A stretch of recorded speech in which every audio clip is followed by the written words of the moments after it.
grandes ideas de la filosofía. Ética.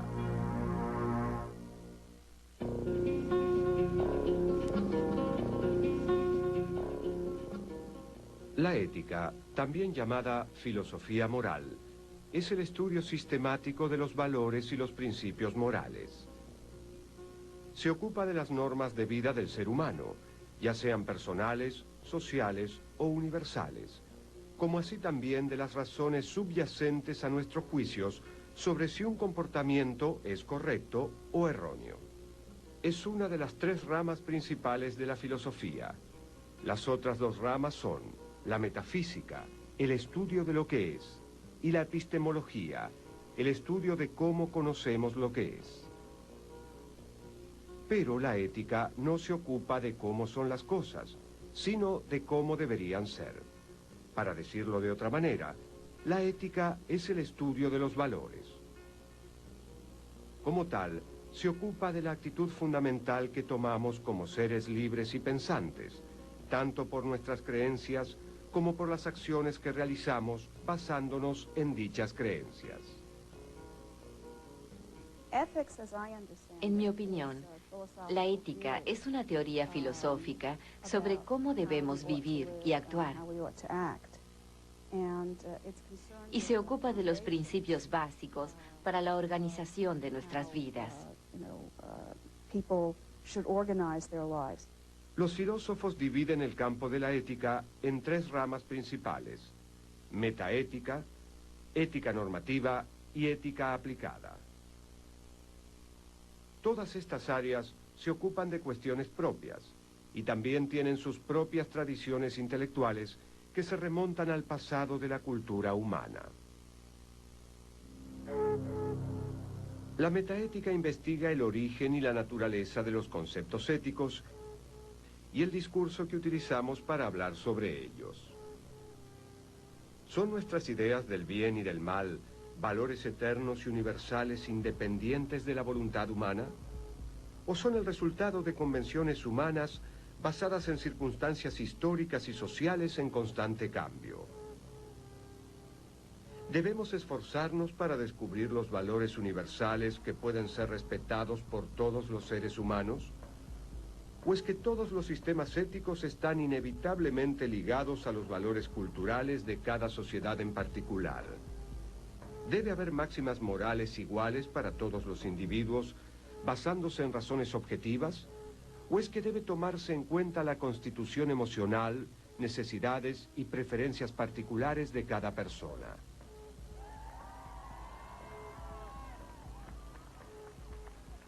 La metaética se ocupa fundamentalmente de la naturaleza del lenguaje moral. Cuando alguien dice, por ejemplo, el aborto está mal, ¿qué está diciendo en realidad?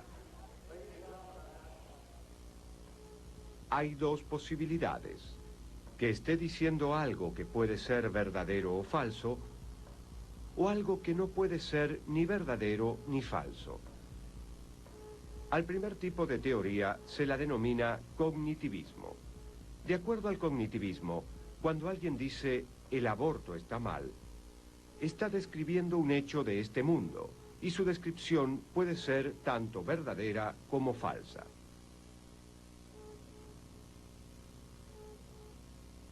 La posición no cognitivista niega que los reclamos morales puedan ser verdaderos o falsos.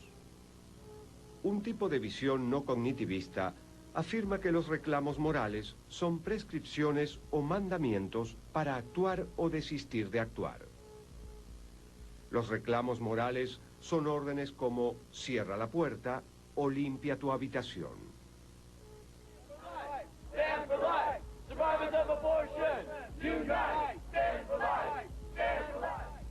En este caso, cuando alguien dice el aborto está mal, está diciendo aborto, no lo hagas. De acuerdo al prescriptivismo, no existe ningún hecho por el cual el aborto esté mal, sino un mandato relacionado con esa acción. Haz esto o no hagas aquello. Considerado por muchos como el padre del no cognitivismo, el filósofo escocés David Hume creía que la virtud y el vicio moral de este mundo no eran algo externo a nosotros, sino más bien sentimientos que surgían de nuestro interior y se propagaban al mundo. La moralidad o inmoralidad de un acto, según Hume, no es más que un sentimiento que tenemos cuando vemos o pensamos sobre dicho acto. Si el sentimiento que nos provoca es positivo, el acto es moralmente bueno. En cambio, si tenemos un sentimiento negativo, el acto es moralmente malo. Aunque el bien o el mal moral están relacionados con los sentimientos, Hume no creía que las personas pudieran tener sentimientos de manera desordenada. Es parte del ser humano, de la naturaleza humana, que toda persona normal e imparcial sienta dolor al presenciar actos de tortura, asesinato, maldad y demás.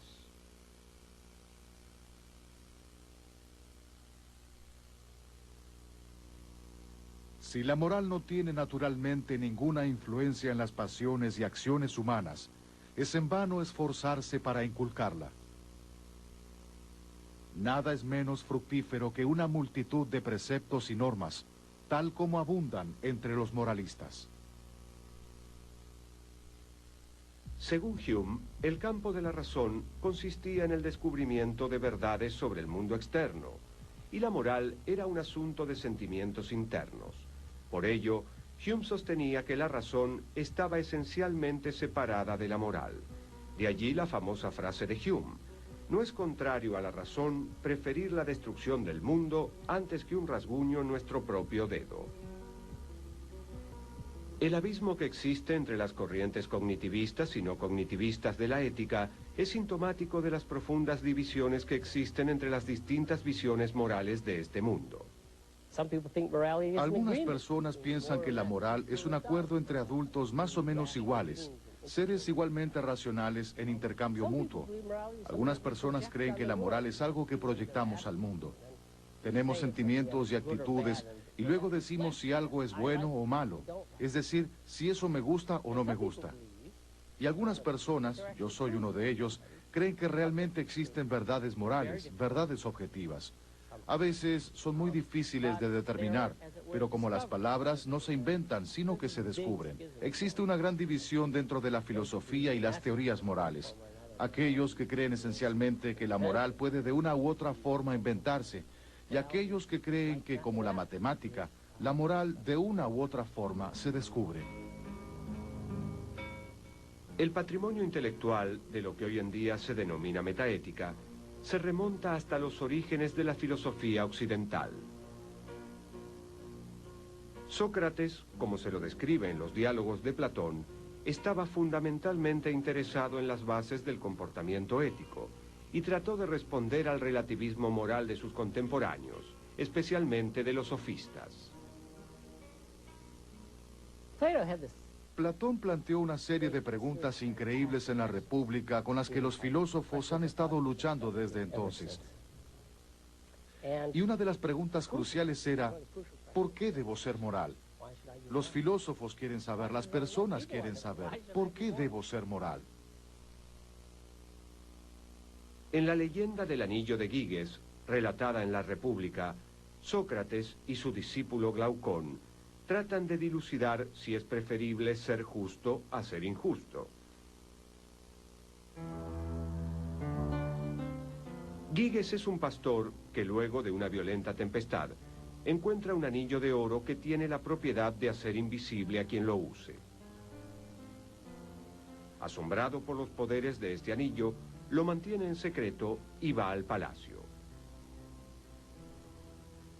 Una vez allí, usa el anillo y gracias a ello seduce a la reina, mata al rey y se apodera del trono.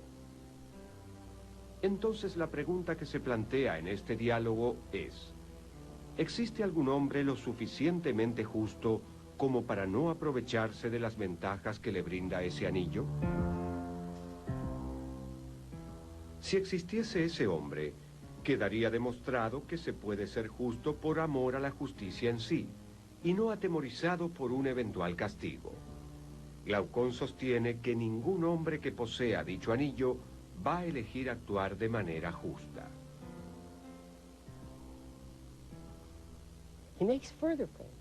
También sostiene que una persona con el poder de hacer lo que quiera, pero que continúe actuando de manera justa, merecería nuestro elogio, pero la consideraríamos idiota.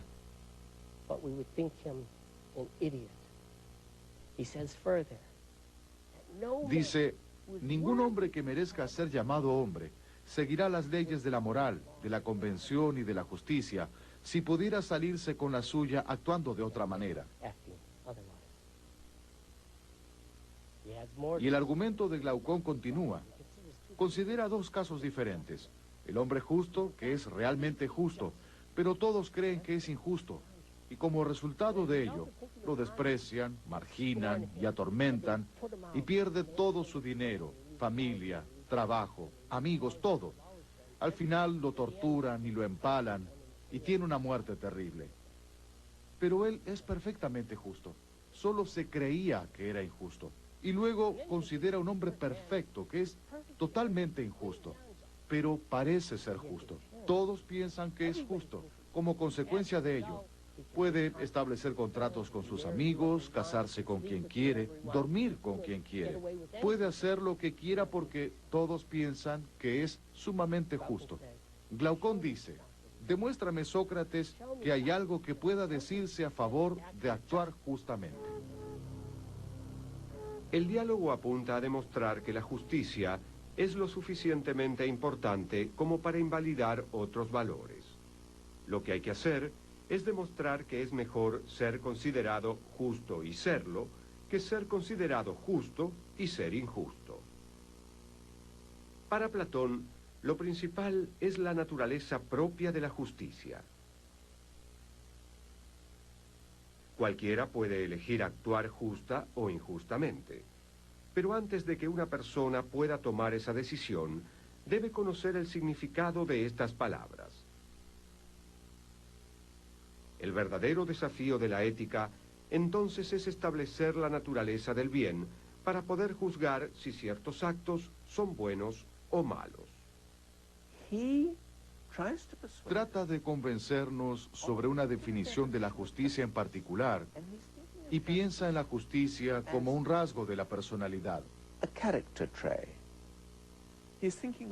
Piensa en la justicia de una persona y la define como un estado en que la parte emocional y racional de uno actúan de manera adecuada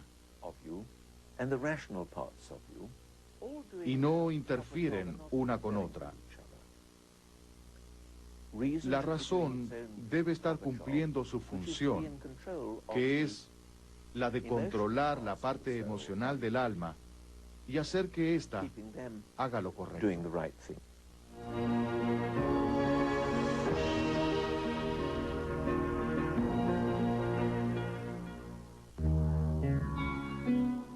La segunda rama principal de la ética es la ética normativa.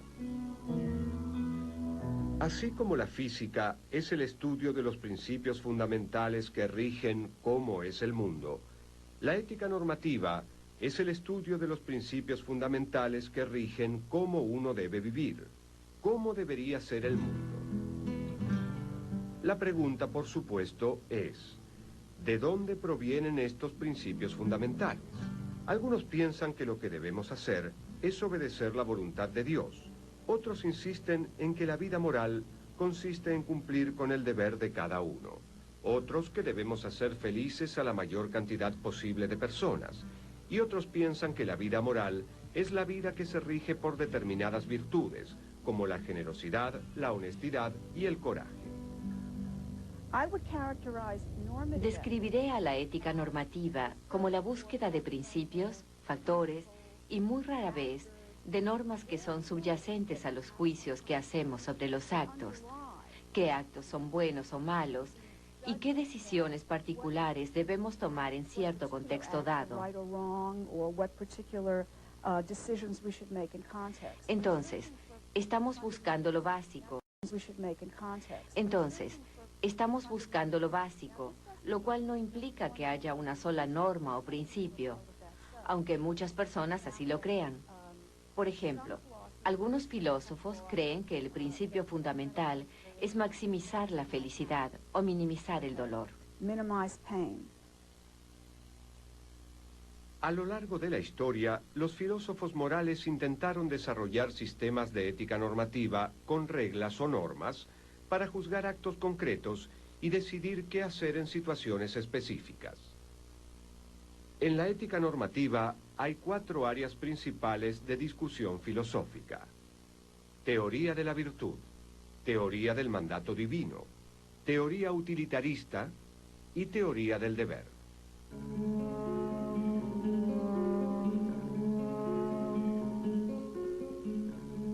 En general, la ética antigua se diferencia de la moderna por ser eudemonista. Aristóteles considera a la felicidad, que en griego se dice eudaimonía, como el fin legítimo de las acciones morales.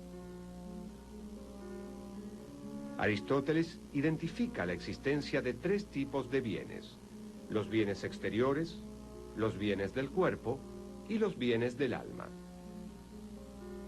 Los más importantes son los bienes del alma, porque allí es donde reside la razón. Para Aristóteles, la razón es el aspecto más elevado del hombre. La razón, más que cualquier otra cosa, es el hombre, es la parte divina del hombre. Esta capacidad de razonar es lo que nos permite participar en lo que Aristóteles denomina vida contemplativa, que es la forma de vida más elevada de los hombres, y que también hace posible que tengamos religión, lenguaje y moral. Esto es parte de lo que necesitamos desarrollar para realmente alcanzar lo que somos capaces de alcanzar como seres humanos.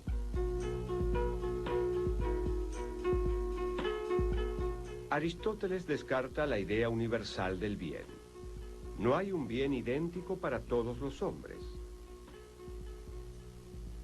Para cada individuo, el bien es distinto en cada actividad y en cada arte.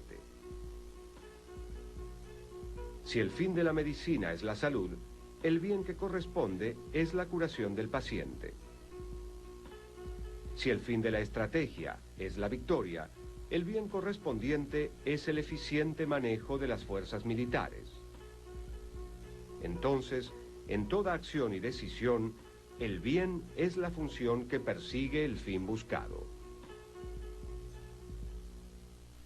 El hombre bueno es quien realiza acciones razonables, y al bien correspondiente lo llamamos virtud.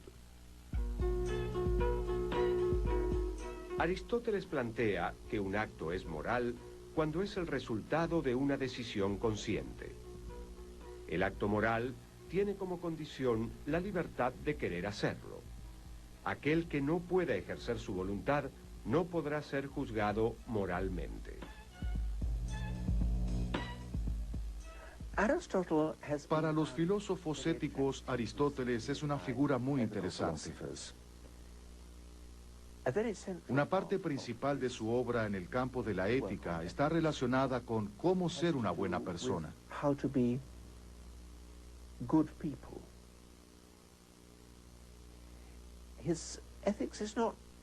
Su ética no se ocupa de lo que está bien y lo que está mal, conceptos que se destacaron mucho en los últimos siglos,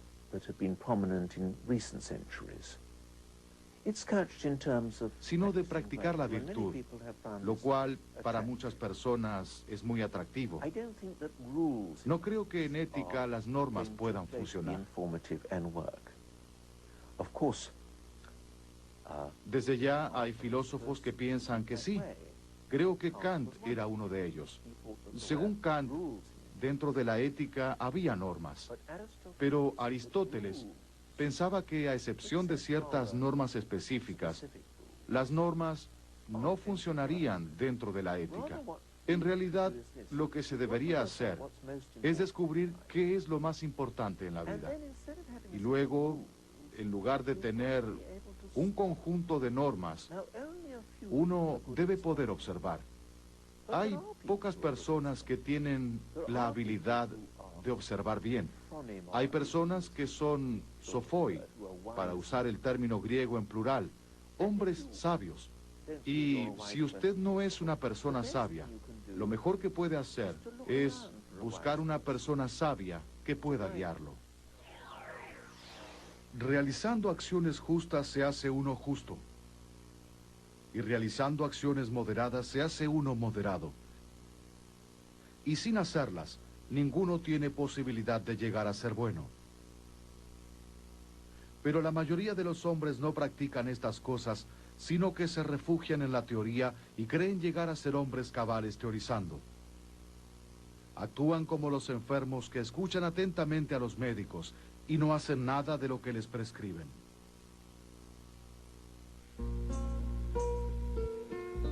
Aristóteles también propuso el principio del justo medio.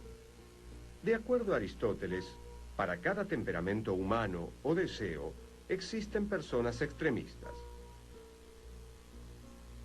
Por ejemplo, que se enojan demasiado rápido ante los insultos recibidos o que son demasiado apacibles ante la injusticia. El carácter virtuoso consiste en encontrar una moderación tal que permita evitar el vicio de ambos extremos. Por ejemplo, no debemos ni malgastar nuestro dinero irresponsablemente, ni ser tan avaros de no compartir nada con los demás. La generosidad es el justo medio entre estos dos extremos. Después de la muerte de Aristóteles, su propuesta es retomada por diferentes pensadores, como Epicuro, que rechaza el hedonismo extremo y propone un placer guiado por la sobriedad de la razón. Reclama un requisito de transparencia para el obrar ético. Ningún acto individual debería ser tal que su protagonista tuviera que ocultarlo ante los demás. El hombre justo es más sereno que cualquier otro. El injusto lleva consigo la mayor turbación.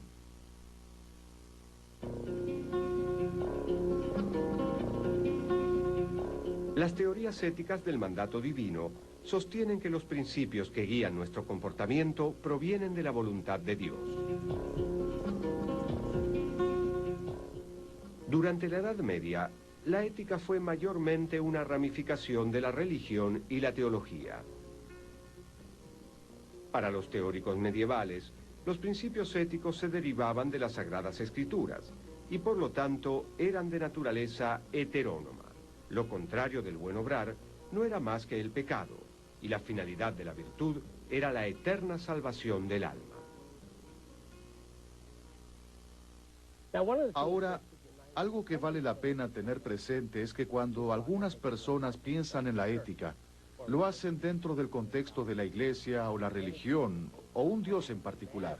Entonces, muchas personas pensarán, no puedo pensar en hacer preguntas éticas sin invocar o hablar de Dios. ¿Qué es lo que Dios nos dice que hagamos o que no hagamos? Los filósofos se hacen preguntas que son éticas. ¿Qué debemos hacer? ¿Qué hace que una persona sea viciosa o virtuosa? ¿Qué hace que un resultado sea bueno o malo? Pero tienden a hacerlo en un contexto separado de cualquier suposición sobre Dios. La mayoría de los filósofos morales contemporáneos, si bien hay muchos filósofos morales o éticos que son creyentes devotos, plantea la pregunta ética sin incluirla en la pregunta más grande. ¿Qué dice Dios? ¿Qué dice mi religión?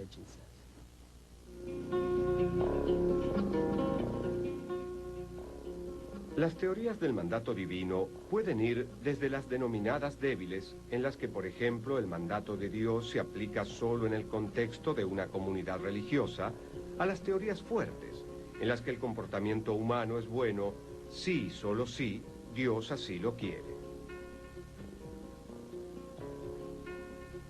En su diálogo Eutifrón, Platón abordó la cuestión de si Dios quiere el bien porque es bueno, o si éste es bueno porque Dios lo quiere.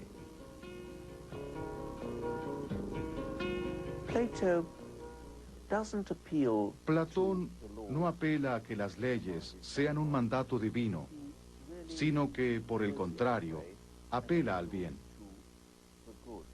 Él sostiene que todas las personas buscan el bien en todo lo que hacen, lo cual no quiere decir que busquen ser moralmente buenos, sino algo mucho más plausible.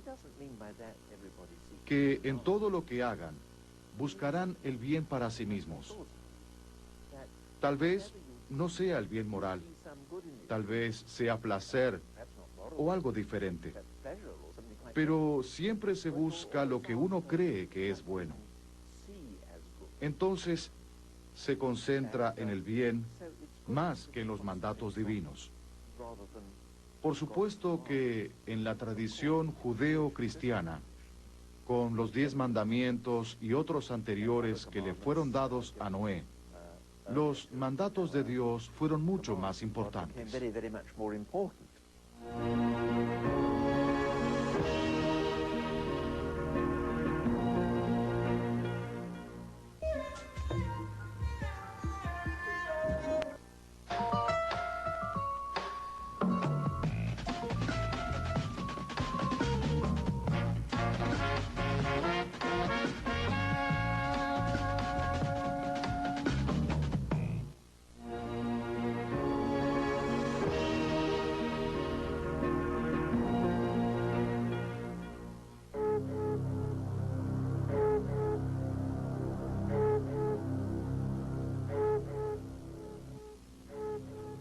En el siglo XIX, una serie de filósofos británicos desarrolló teorías éticas autónomas que juzgaban la moralidad de las acciones basadas en las consecuencias de dichas acciones más que en las intenciones o el temperamento del que las realizaba. Este nuevo enfoque de la ética normativa se denominó consecuencialismo. La forma más conocida de consecuencialismo fue el utilitarismo. Una forma muy conocida de consecuencialismo es el utilitarismo. Es una teoría especial sobre los valores ligada a la estructura consecuencialista. El acto correcto es el que produce las mejores consecuencias, donde lo mejor se juzga en términos de lo que produce felicidad y quita el dolor. A veces se lo conoce como bienestarismo. Aunque las raíces del pensamiento utilitarista puedan remontarse a Platón, el filósofo británico Jeremy Bentham es el fundador de este movimiento. Bentham, quien planteaba reformas legales y sociales de manera apasionada, declaró que un acto es moral si producía la mayor felicidad para el mayor número de personas. Para Bentham, la felicidad equivalía al placer, y como consecuencia de ello, propuso un cálculo de la felicidad que medía la felicidad de los individuos y las comunidades, y por extensión, si una acción era buena o mala. La naturaleza puso a la humanidad bajo el dominio de 2 soberanos, el dolor y el placer. Ellos son los que deben indicarnos lo que deberíamos hacer, como así también decidir qué es lo que haremos. John Stuart Mill, un defensor de la propuesta de Bentham, creía que, aunque no lo supiéramos, todos éramos utilitaristas en nuestros corazones. Mill defendía esta postura contra la crítica que se hacía a los utilitaristas por ser buscadores de placer, afirmando que de hecho la norma del utilitarismo no es buscar la mayor felicidad individual, sino más bien la mayor felicidad posible en forma conjunta. De acuerdo con el utilitarismo, en caso de ser necesario, una persona debe actuar en contra de sus propios intereses a favor de la mayor felicidad para el mayor número de personas. A diferencia de Bentham, Mill distinguía entre los placeres, no solo por sus grados de intensidad, sino también por su calidad. El placer de un animal no tiene el mismo valor que el placer de un ser humano. Y los individuos deben tener en cuenta la calidad de los placeres que buscan al tomar decisiones morales. Es mejor ser una persona insatisfecha que un cerdo satisfecho. Mejor ser Sócrates insatisfecho que un tonto satisfecho. Y si el tonto o el cerdo opinan de manera diferente, es porque solo pueden ver su lado de las cosas. En los últimos 2 siglos hubo muchas propuestas diferentes de utilitarismo. Mill pasó del utilitarismo del acto al utilitarismo de la norma y propuso que el principio utilitarista debe ser utilizado principalmente para determinar el valor de normas como no matar, no mentir o no robar. Los actos deben juzgarse por su conformidad con dichas normas generales. Asimismo, Mill creía que cada individuo tiene soberanía sobre su propio cuerpo, mente y espíritu. Por lo tanto, el único comportamiento que puede someterse a un juicio moral es aquel que afecta a otras personas. En esta idea está implícito un fuerte reclamo para ampliar el alcance de la vida privada de un individuo, un importante avance de la ética moderna. La principal crítica que recibió Mill proviene de George Edward Moore, quien planteó que la utilidad es una propiedad de las cosas buenas, pero no es un sinónimo de lo bueno. Según Moore, ni el placer, ni la felicidad, ni la utilidad pueden definir la moralidad de nuestros actos.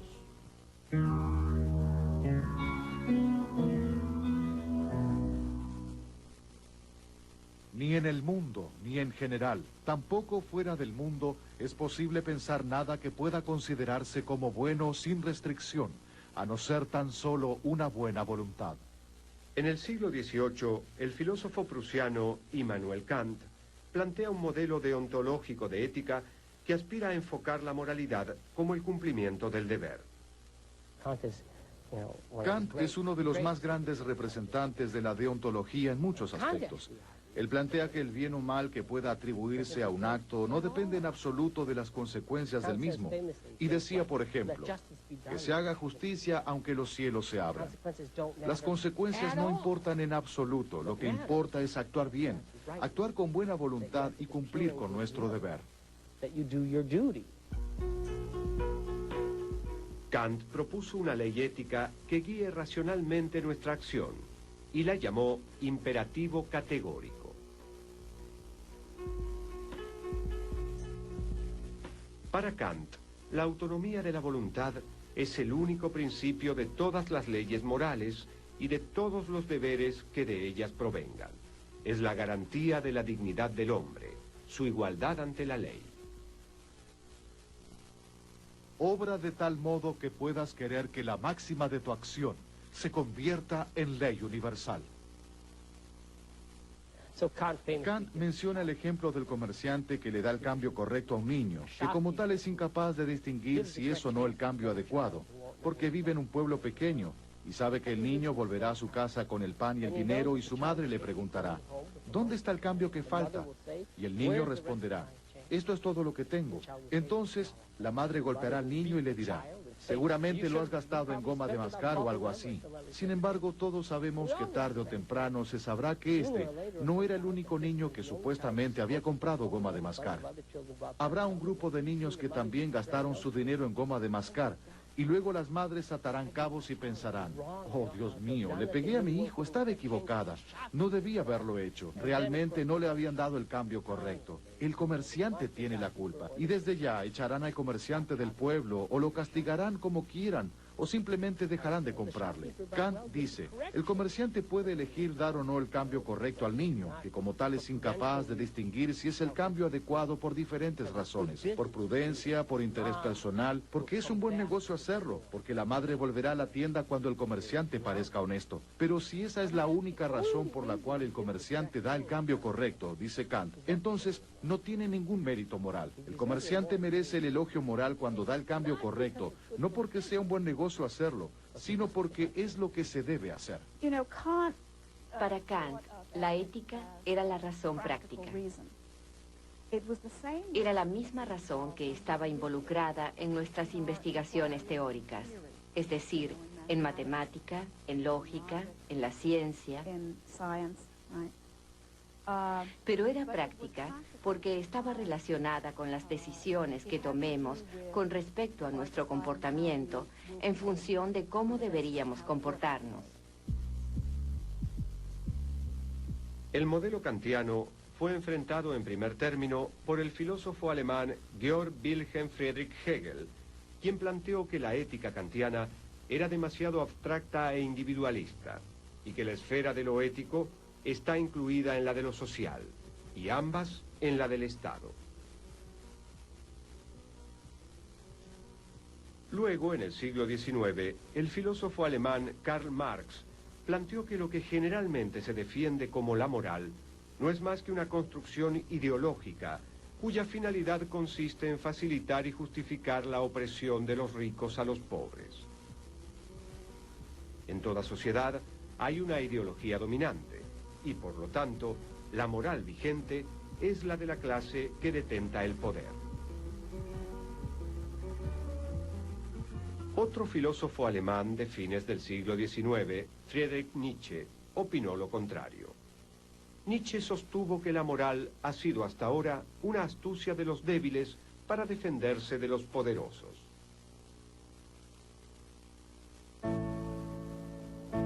En la ética normativa contemporánea surgió una corriente de pensamiento denominada formalismo que estima que la búsqueda de nuestros intereses personales o del bien común no constituye el horizonte de la filosofía moral.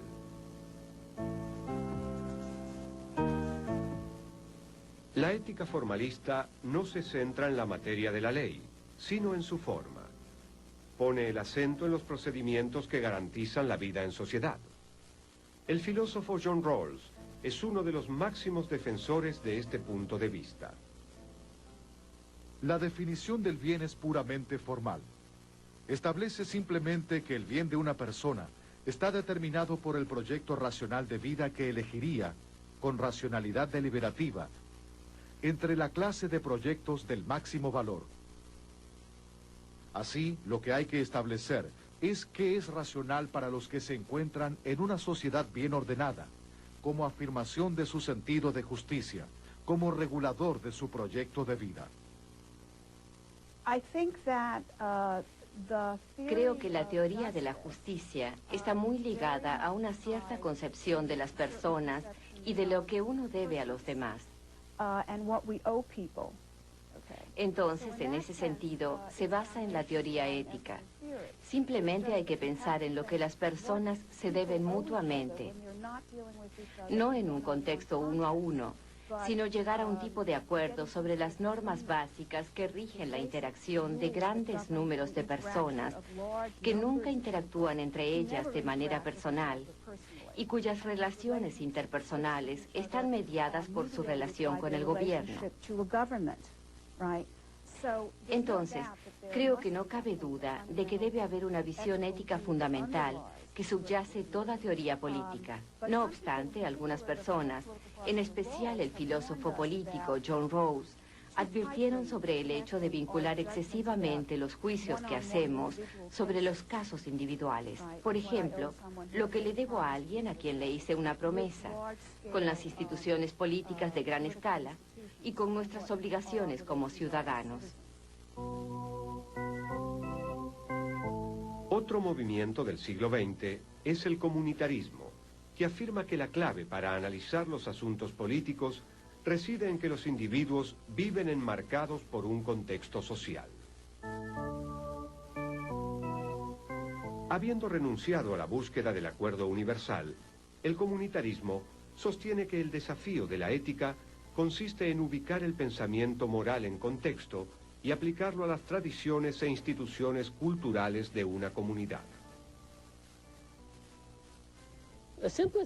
La visión más simple dice, la moral es un invento y refleja los acuerdos entre las personas.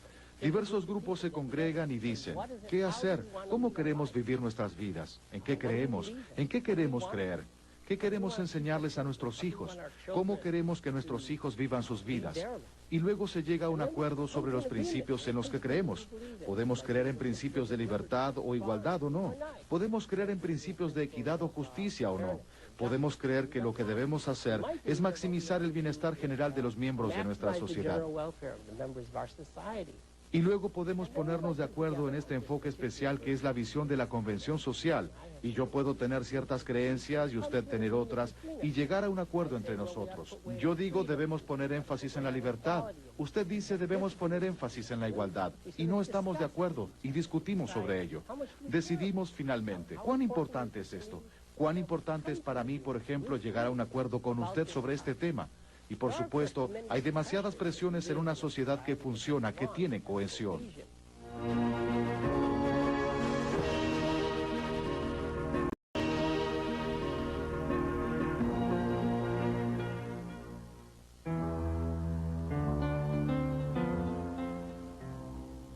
El debate actual de la ética se establece entre los consecuencialistas y la visión formalista, conocida como contractualismo, fuertemente influenciada por la obra de John Rawls.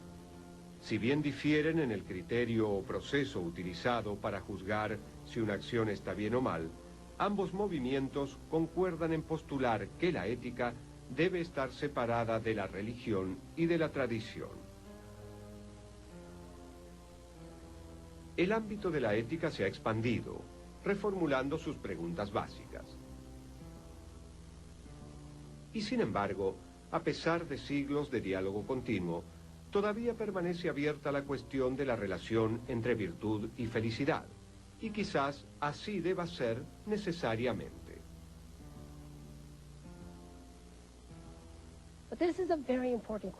¿Qué es lo que realmente importa cuando hablamos de la felicidad o del bien o del bienestar humano? Y hay distintas opiniones. Muchos estudiantes en mi clase, muchos padres y muchas personas se preguntan, ¿no es la felicidad lo único que importa? ¿No es eso lo que queremos para nuestros hijos y para las personas que queremos, que sean felices? Otros piensan la felicidad es importante, pero no lo es todo. Hay otras cosas que también son importantes.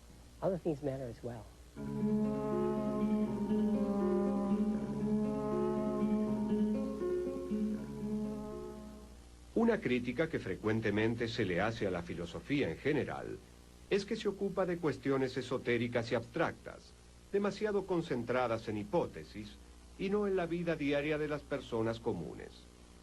Independientemente del mérito que pueda adjudicarse a este argumento en general, queda claro que ello no puede afirmarse de la ética aplicada.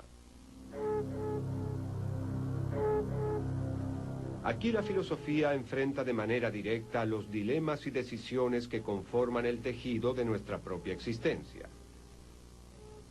Aquí la teoría moral se sumerge en el confuso mar de opiniones apasionadas y el tipo de decisiones fundamentales que definen quiénes somos. Aquí encontramos las difíciles preguntas que encienden el debate, como ¿puede defenderse moralmente la experimentación sobre animales? ¿Quién es responsable del medio ambiente? ¿Ante quién tienen obligaciones nuestros líderes comerciales? ¿Cuál es nuestra obligación con las generaciones futuras? ¿El Estado puede decidir terminar con las vidas de sus ciudadanos? ¿La eutanasia es moralmente aceptable? Por lo general, cuando grupos contrarios adoptan una posición sobre estos temas, disienten sobre las ideas metaéticas fundamentales y los principios normativos que guían la toma de decisiones. En el ejemplo del aborto, nos enfrentamos a un conflicto entre dos principios normativos positivos. El principio de proteger la vida del feto y el principio de la libertad de la mujer a decidir sobre qué hacer con su cuerpo.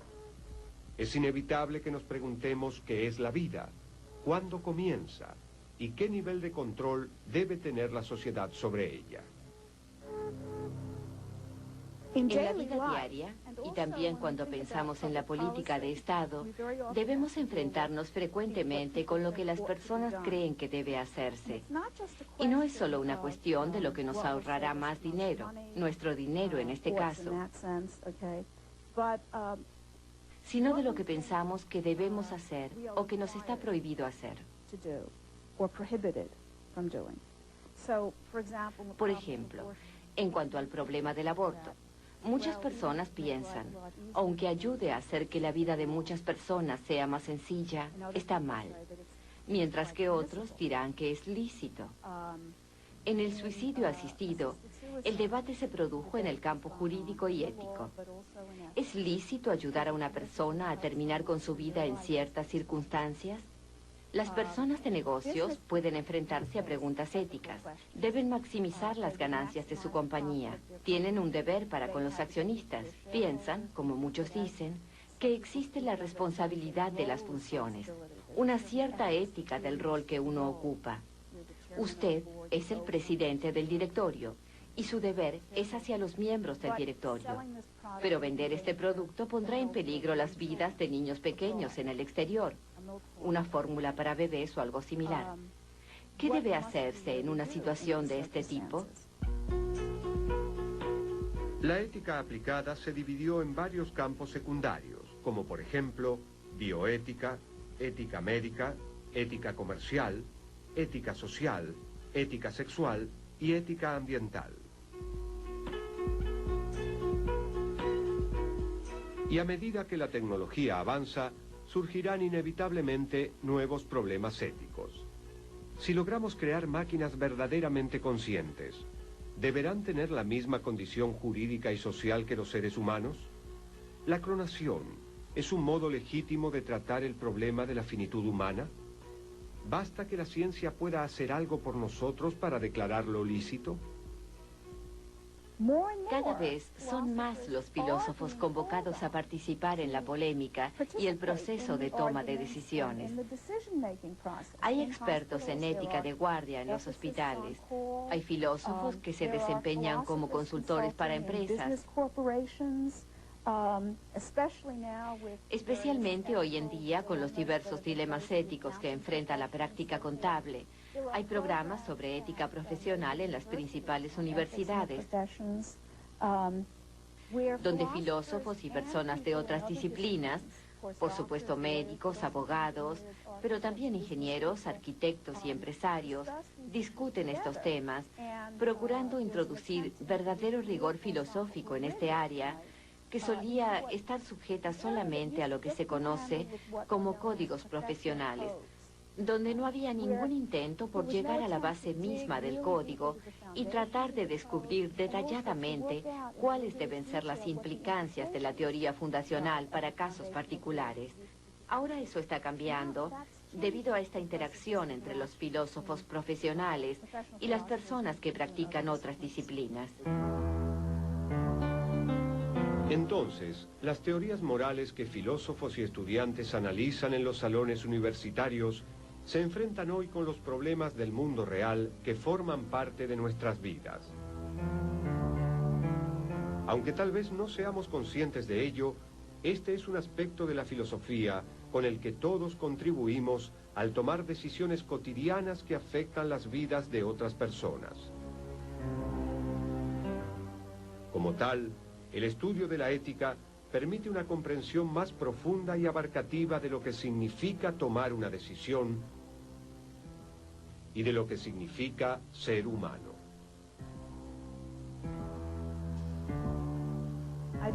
Me interesa mucho la ética y la teoría moral.